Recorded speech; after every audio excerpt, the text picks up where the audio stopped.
Hello students, welcome to my YouTube channel. In previous videos, we discussed about acceleration due to gravity and numericals related to three laws of motion.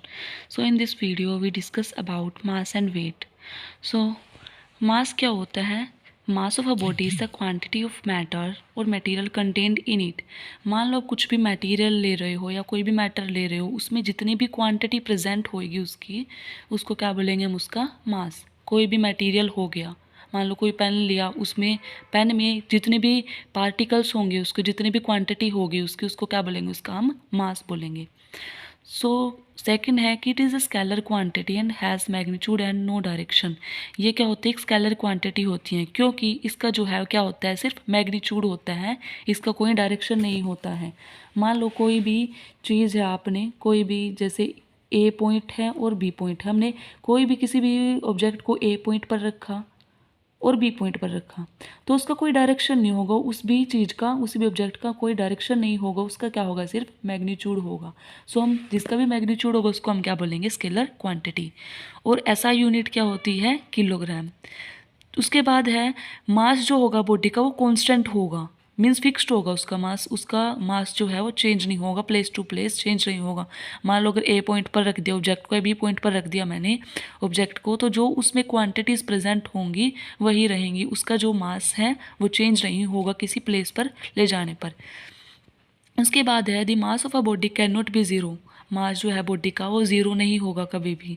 मान लो कोई भी particle लिया आपने, उस particle का भी कुछ ना कुछ मास ज़रूर निकलेगा, वो कभी भी ज़ीरो नहीं होगा। सो नेक्स्ट टॉपिक है हमारा वेट। वेट क्या होता है, मान लो जो भी अर्थ जो है अपनी तरफ जो अट्रैक्टिव फोर्स लगा रहे हैं, अर्थ जो क्या लगाते हैं, अट्रैक्टिव फोर्स लगाते हैं, जिसको क्या बोलते हैं, एक्सेलरेशन ड्यू टू ग्रेविटी। सो जितनी भी वो अट्रैक्टिव फोर्स लगा रहा है अर्थ अपनी तरफ किसी ऑब्जेक्ट को खींचने की, उसको क्या बोलेंगे हम, उसका फोर्स। सो पढ़ो, the weight of a body is the force which is attracted towards the earth of the centre.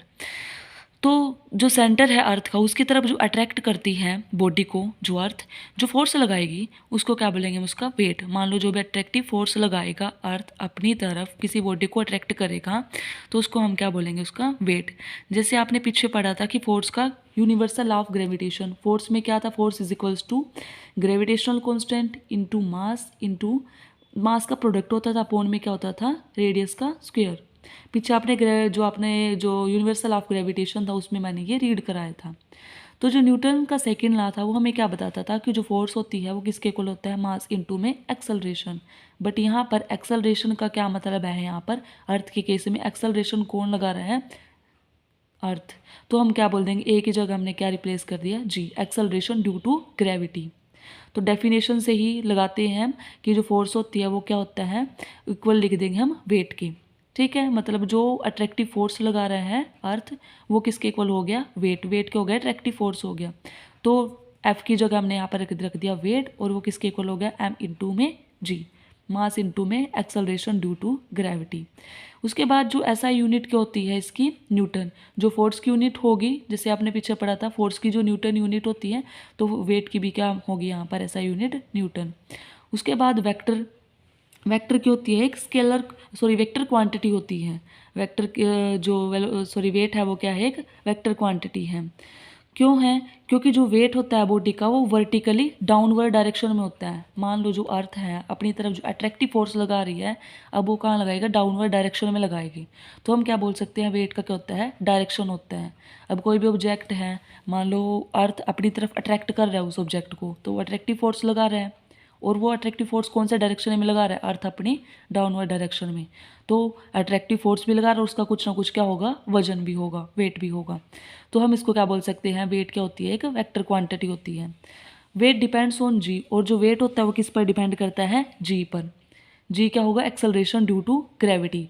Wait किस पर डिपेंड करेगा, जी पर, क्योंकि जितने जो अट्रैक्टिव फोर्स लगाएगा ना अर्थ, उसको क्या बोलेंगे, उसकी ग्रेविटी। तो इस प्रकार जो वेट जो है वो बॉडी का हम कॉन्स्टेंट नहीं बोल सकते। वेट जो है कांस्टेंट नहीं होता है, वो चेंज होता रहता है। मान लो आप कि यहाँ पर बात कर रहे हो अर्थ पर या किसी दूसरे प्लेनेट पर बात करोगे, तो यहाँ पर वेट कुछ और होगा और दूसरे प्लेनेट पर वेट जो है कुछ और होगा, मतलब वो क्या होगा, कांस्टेंट नहीं होगा कि फिक्स्ड हो गया। मान लो जैसे कि पोल्स हो गया, जैसे अर्थ है, अर्थ जो है हमारी प्योरली स्फेरिकल शेप नहीं होती, क्या होती है, एक जियोइड शेप होती है इस टाइप से। तो यहाँ पर मान लो ये हो गए पोल्स हमारे अर्थ के, और ये क्या हो गए, इक्वेटर्स। ये हो गए पोल्स और ये क्या हो गए, इक्वेटर्स। तो यहाँ से अगर हम सेंटर से बात करें, सेंटर से देखें हम, तो रेडियस क्या होगी इसकी, यहाँ से यहाँ तक का जो डिस्टेंस होगा इसका वो मेज़र करेंगे, और यहाँ से यहाँ तक का जो डिस्टेंस होगा वो क्या होगा, रेडियस होगा ज़्यादा। यहाँ से यहाँ रेडियस क्या होगी, कम, और यहाँ से क्या होगा, ज़्यादा होगा। यहाँ लिख सकते हैं मैक्सिमम, और यहाँ पर रेडियस क्या होगी, मिनिमम। तो क्या बोल सकते हैं हम, जो रेडियस होगी इक्वेटर्स पर वो क्या होगी, मैक्सिमम होगी, और पोल्स पर क्या होगी, मिनिमम होगी। सो हमने पीछे देखा था कि जो फोर्स होगी, जैसे इस वाले इसमें टॉपिक में यहाँ पर जो फोर्स होगी वो इन्वर्सली प्रोपोर्शन होती है रेडियस की। मान लो अगर रेडियस ज़्यादा है तो फोर्स कम लगेगी, रेडियस कम है तो फोर्स क्या लगेगी, ज़्यादा लगेगी। इसके क्या होगी, इन्वर्सली प्रोपोर्शनल होगी। तो हम इस टॉपिक से ही देख सकते हैं कि जो वेट होगा, वेट भी किसके इक्वल है, फोर्स के इक्वल है। तो नेक्स्ट टॉपिक है हमारा weight of an object on the moon. हम मून पर बताएंगे अब जो वेट होता है ऑब्जेक्ट का वो कितना होता है। तो जो वेट है, जैसे कि हमने पढ़ा है, वेट जो है वो कांस्टेंट नहीं होता है, वो क्या होगा, चेंज होगा। मान लो यहाँ इस प्लेनेट पर बात कर रहे हो, कुछ और वेट होगा। मान लो अगर मून पर बात करोगे तो उस पर हम निकालेंगे जो वेट है वो क्या होगा, चेंज होगा। ठीक है। तो जो वेट होता है ऑब्जेक्ट का on the moon in is the force with which the moon attracts the object. अब जो वेट होगा ऑब्जेक्ट का वो मून पर क्या होगा, मून जैसे वेट को हमने क्या देखा है, वेट जो होता है वो उस पर अर्थ पर क्या होता है, जो अर्थ जो अपनी तरफ अट्रैक्टिव फोर्स लगाएगा वही क्या बोलते थे हम, उसका वेट बोलते थे। तो मून के केस में भी क्या होगा, मून जो अट्रैक्टिव फोर्स लगाएगा अपनी तरफ वही उस ऑब्जेक्ट का क्या होगा, वेट होगा। मान लो मून जो है किसी ऑब्जेक्ट को अपनी तरफ अट्रैक्ट कर रहे हैं, और जिस भी फोर्स से वो अट्रैक्ट कर रहे हैं, जिस भी फोर्स से, उसको उसका क्या बोलेंगे, वेट, क्योंकि फोर्स किसके इक्वल था, वेट के। तो जो वैल्यू है जी की वो अर्थ पर अलग होगी और मून पर क्या होगी, अलग होगी। जैसे हमने पिछले उससे निकाला था, ये जो स्मॉल जी था एक्सेलरेशन ड्यू टू ग्रेविटी था, वो किसके इक्वल था, G M upon R square के इक्वल था, पीछे निकाला था अभी हमने ये।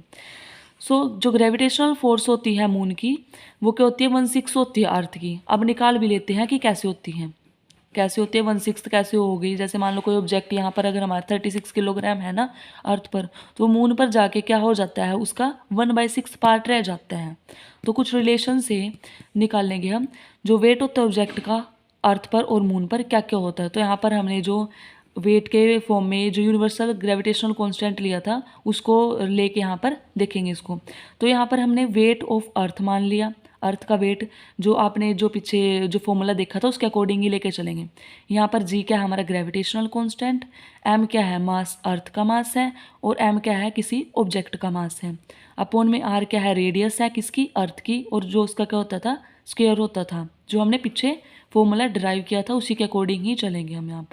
यहाँ वेट हम अर्थ का ले लिया है और यहाँ पर वेट हमने मून का ले लिया है। अब यहाँ पर वेट क्यों लिया है हमने तो पीछे फोर्स पढ़ा था, यूनिवर्सल लॉ ऑफ जो था, यूनिवर्सल लॉ था जो हमारा, उसमें हमने यहाँ पर क्या पढ़ा था, फोर्स। बट अभी हमने पीछे पढ़ा जो अभी पीछे कि जो फोर्स है वो क्या है, किसके इक्वल है, वेट के। जितनी भी अट्रैक्टिव फोर्स लगाएगा ना उसको हम क्या बोल देते थे, वेट। तो आप किसके इक्वल लिख सकते हैं हम, डब्ल्यू के, मीन्स वेट के। तो यहाँ वेट ऑफ अर्थ हमारा इसके इक्वल आ गया, हमने ये ले लिया। ऐसे ही वेट ऑफ मून का ले लेंगे हम, जी जो ग्रेविटेशनल कॉन्स्टेंट है, मास क्या हो गया, मून का मास, मून का मास ज़्यादा होगा ऑब्जेक्ट से, ठीक है। स्मॉल एम क्यों ले लिया हमने यहाँ पर, ऑब्जेक्ट का मास ले, क्योंकि स्मॉल एम क्यों लिया यहाँ पर, क्योंकि ऑब्जेक्ट का मास क्या होगा, थोड़ा होगा किसके कंपेयर में, मून के मास से।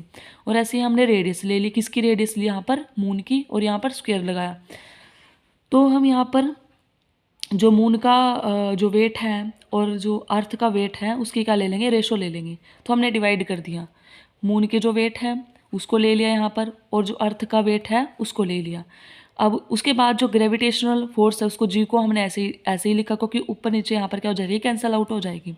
इनटू जो मास होता है मून का मास, ये एक्यूरेटली जो मास है साइंटिफिकली निकाला गया है, ये आपने यहाँ पर यूज़ करना है, जो आपके टेबल में दिखाया गया है, जो आप टेबल में दिया हुआ है ये आपने